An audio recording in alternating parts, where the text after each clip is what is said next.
Join Skinscript Skincare as they bring you the best in new products, classes, and resources. Their award-winning customer service team of licensed professionals is designed to support you. No sales pitches, no pressure, and no spending requirements. The focus is always on you. Sign up at skinscriptrx.com and embark on your path to becoming an empowered Skinscript esthetician today. Are you interested in providing results-driven treatment services? Join a team of like-minded individuals who share your passion and support your success. With more than 1,000 franchised locations in 49 states, Massage Envy is not only the nation's #1 provider of massage services collectively across its franchise network, but also a national leader in skincare. Start or grow your career at a Massage Envy franchised location. Visit massageenvy.com/SDcareers for full details.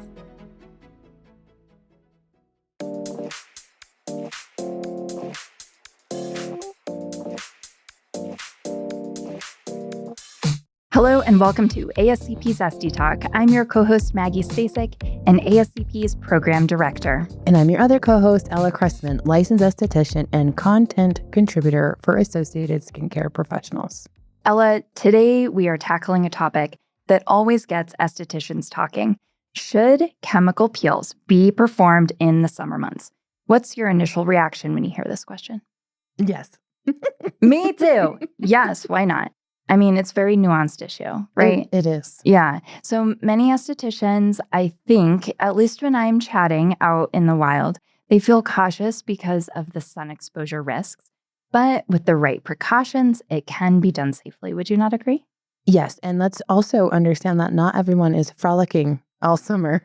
True. That's what I always think is like, what do you do? Anyways, yeah. Yeah. So let's understand the controversy and break it down for our listeners. The main concern is that after a peel, the skin obviously is more sensitive and vulnerable to UV damage, which can lead to hyperpigmentation or irritation. And some pros say lighter peels and proper aftercare make summer peels doable. Are you a person that performs peels in the summer? I do. You do? All year round. Okay. So I know that we have seasons of peels, but my peel season is January to December. Yeah. And here's the thing is where we live, we're closer to the sun. Yep. And we have outdoor activities all year round too. So we have to be considerate of this all the time. So I understand it. I think it's just because it's hot. I think it's because there is longer days, but I do think that we don't have to stop everyone from receiving a peel in any month. We just have to think about their lifestyle. Are there peels that you say, I'm not doing that peel in summer, but I'll do it in winter? I'm not doing that. Yeah. Yes, I would say that I wouldn't do in the summer, but I would do it if it's appropriate in another season. Because maybe fall or spring is a better time for it. And those are those deeper, more keratolytic versions. Right. But because we have so many different kinds of peels than 25 years ago. Mm-hmm. So diverse. There's so many more options. I think that there is literally something for every day. So let's look at what the science says, starting with sunburn, UV exposure. So our chemical peels, they exfoliate the skin surface. That's why we're doing it. And it temporarily reduces the natural barrier against UV rays. The outer layer of our skin, it acts as a shield against the UV rays. And once that's removed, the skin underneath, it's like a little newborn baby.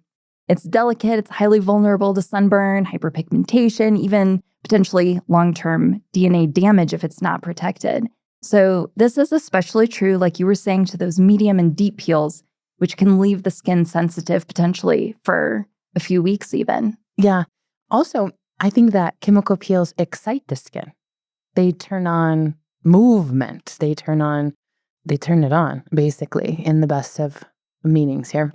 And so when the skin is activated, if you will, because a lot of times things slow down. So doing a chemical peel will speed that up. And so when it's excited, it can be overly excited or more excitable. And so certain triggers, that's why I say no sweating, no wetting, no heavy petting immediately following too, because anything overactive can spark results that weren't planned. Yeah, 100%. Your client may have a underlying condition that all of a sudden surfaces when you perform a chemical peel. And then sun exposure can exacerbate that. Absolutely. So it's not just about sunburn. Without that protective barrier, the risk of post-inflammatory hyperpigmentation can skyrocket, particularly for clients with darker skin tones. Plus, studies show that UV exposure can actually slow down the healing process and increase the risk of complications after a peel. But I will say, you can plan for this. So when you have clients that have a higher Fitzpatrick, and I'm sure you're doing this, you're prepping in anticipation of performing the peel to perhaps suppress those melanocytes. It's a non-negotiable, really, in all clients, but especially the higher Fitzpatricks. Then there are the other consideration is what solution am I using? What acid am I using? It's so much more than just AHAs anymore. We have a lot of carboxylic acids that we can use. Shikemic is a huge one on the scene at the moment. I've seen it in 2 different brands so far, but certain ingredients are inspiring things beyond. So you can have maybe a larger molecular size AHA or a different kind of an acid inside of a peel that's going to have a change that's going to encourage hydration in the skin, that might be appropriate to use right after vacation. Do you have a standard protocol for prepping all of your clients, or does it vary from client to client? There are some yes and yes. Yes, I have a standard protocol. It's core products. There's always going to be an SPF hydration, and then there's always going to be some sort of melanin, I will say management or melanin. I don't want to say suppressant, because it's so much more than just tyrosinase. When we're looking at what's happening, it's also considering the instigation of it. So something that's strengthening the process of melanin development in the first place, including initiation all the way to distribution. So that might change, but that we have something in there, it doesn't. And then a cleanser. And of course, you got to cleanse. Yeah. So let's just touch on practicing safe sun. Obviously, we're always stressing the importance. And after a peel, that's a non-negotiable. You used that word a moment ago. So broad spectrum SPF, at least a 30. At least that's my protocol. Do you vary from that? No. Where I do vary, because we get that, the question at intake or consultations, do you wear sunscreen every day? Like, only when I'm outside. So I try to hide it, like hiding vegetables in your kids' food. I hide the SPF in their moisturizer. I carry a few different formulations for that reason. What is going to ensure compliance? Is it that they want a tint? Is it that they want more? Is it that they want a light? What's that going to be? So I hide it in there. It's at least an SPF 30, but I do carry up to a 50. Yeah, smart. So you always hear these standard application rules, which may not be suitable for people with their faces out and about during the day, but reapplying every 2 hours, avoiding sun during peak hours, if you're swimming, sweating, reapply, yada, yada, yada. But when we're talking about application post-peel, that's not always feasible, right? And if you're working and going about your day, you're not going to be reapplying your SPF while you're sitting and working at your desk.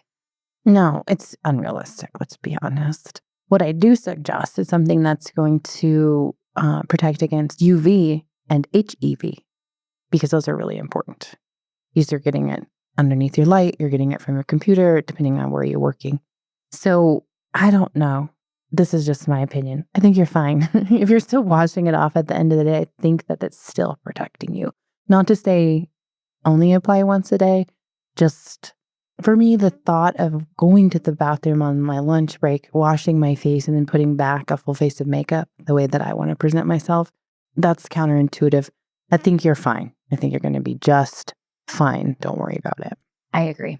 Client selection is really important too. And we're talking about not just summertime peels, but just peels in general. So not everyone is going to be a good candidate, and it really depends on their lifestyle, their skin tone, if they're prone to pigmentation or other skin conditions as well.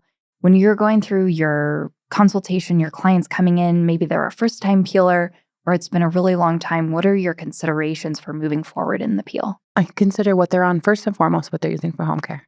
Also, what are their expectations? If they think they're getting a peel, no problem. I'll give you a peel. Might be an enzyme peel, but you're going to get something. I let them have that in a way that's educated so they understand what they're getting. Are they expecting to sheet peel? Then we have a different conversation. The other thing that I consider is, what do they have going on in the next month?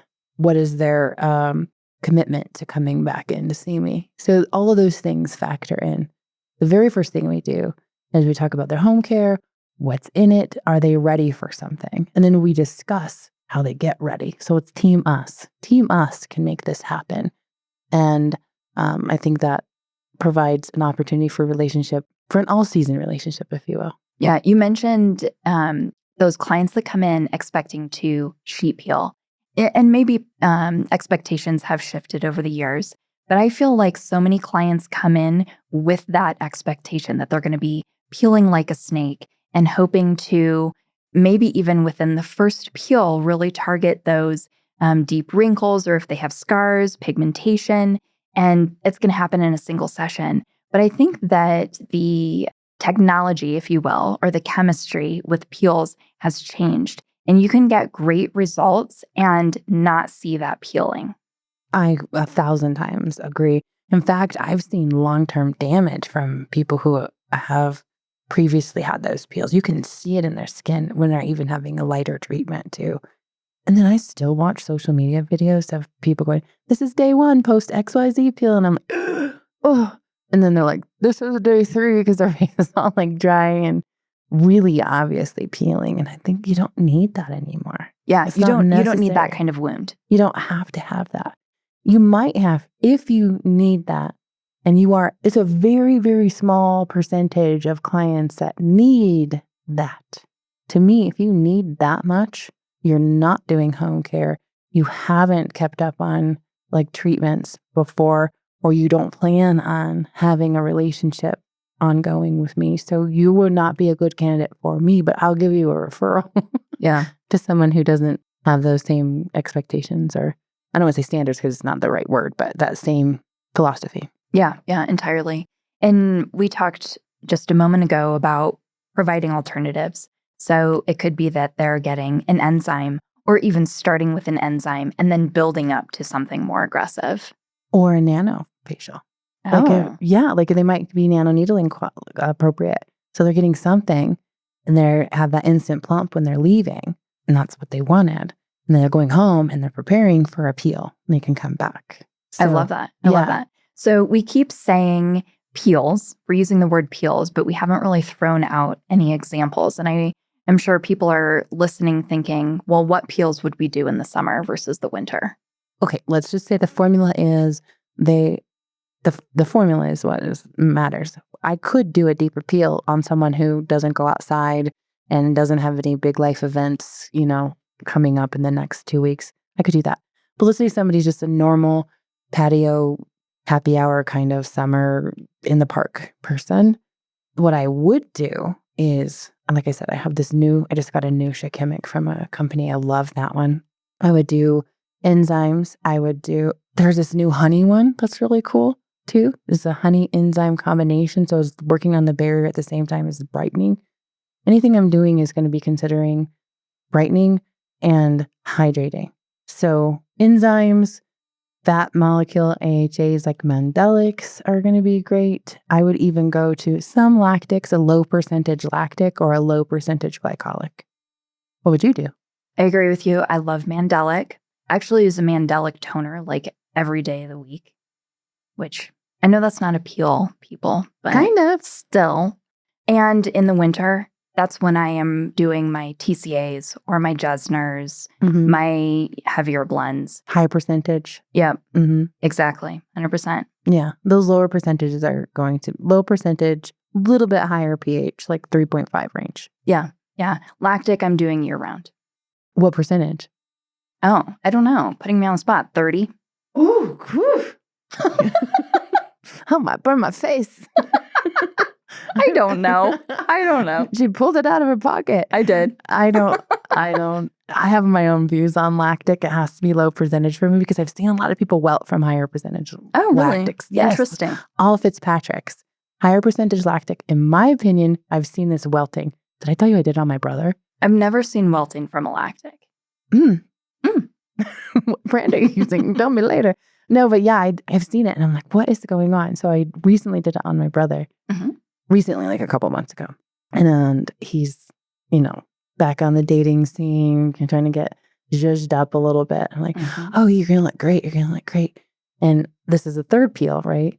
They had done some to gear up. He's compliant with home care. And then I started seeing these welts on this one. And it was a high percentage. It was supposed to be cryoprotective or something like that. And I was like, oh my gosh, immediately these just welting in certain spots.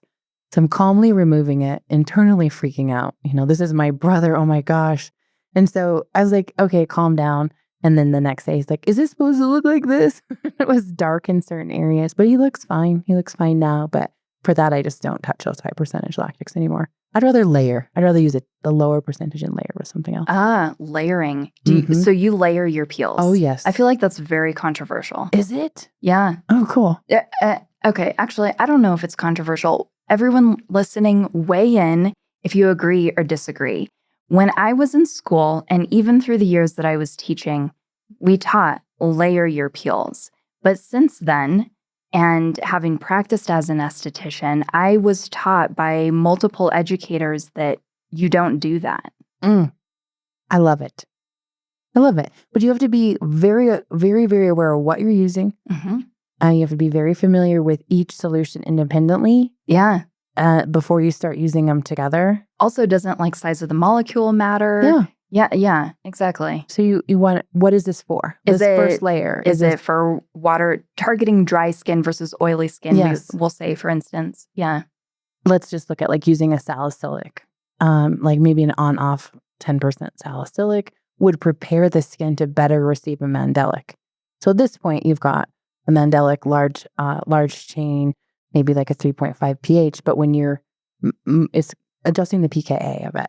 So when you're adjusting that, you're able to the mandelic's able to penetrate a little bit deeper than it would if you hadn't used that salicylic. Yeah, the salicylic cleared the way. Yeah, it's like coming through.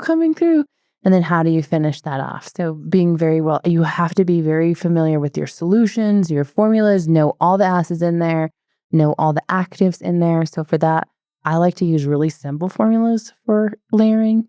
Like I know some companies have all that in the kitchen sink in their formulas, which are cool. But when I'm layering, I like to use more simple versions.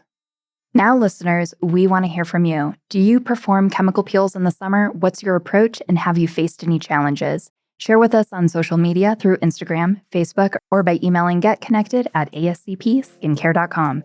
Thank you for listening to ASCP Esty Talk. And as always, for more information on this episode, or for ways to connect with Ella and myself, or to learn more about ASCP, check out the show notes.